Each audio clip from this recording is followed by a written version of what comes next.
cette nouvelle salve de missiles iraniens sur Israël. Donc ça s'est passé il y a quelques minutes seulement. Des explosions ont été entendues à Jérusalem, ont été entendues également à Tel Aviv. On va rester justement à Tel Aviv pour rejoindre l'une de nos équipes sur place, Thibaut Bruck et Thomas Misraki, qui nous racontaient il y a quelques minutes ce qu'ils étaient en train de vivre. Écoutez. Voilà, ça ce sont des traces de missiles. L'attaque est en cours. Et ce que vous entendez, c'est les missiles iraniens qui sont en train d'être détruits par la défense antiaérienne israélienne. La ville a été complètement évacuée. Je vais vous montrer l'explosion du missile en l'air. Les sirènes, vous les entendez toujours.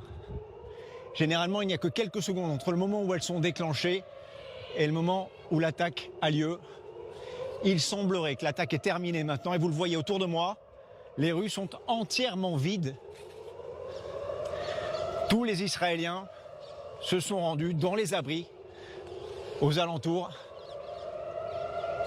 par précaution évidemment, et c'est obligatoire pour des raisons de sécurité.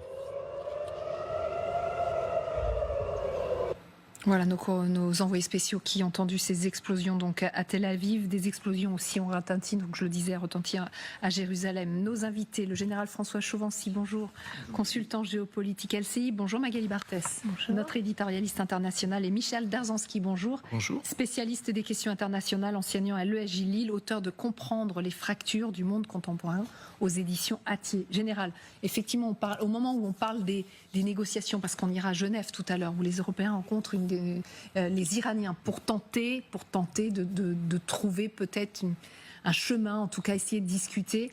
Eh ben, les échanges de tirs continuent. Il y a eu des missiles tirés sur l'Iran et l'Iran donc qui continue de tirer sur Israël avec un dôme de fer qui fonctionne plus ou moins bien, puisque Betsabé Salem tout à l'heure nous disait qu'a priori il pourrait y avoir des dégâts aujourd'hui.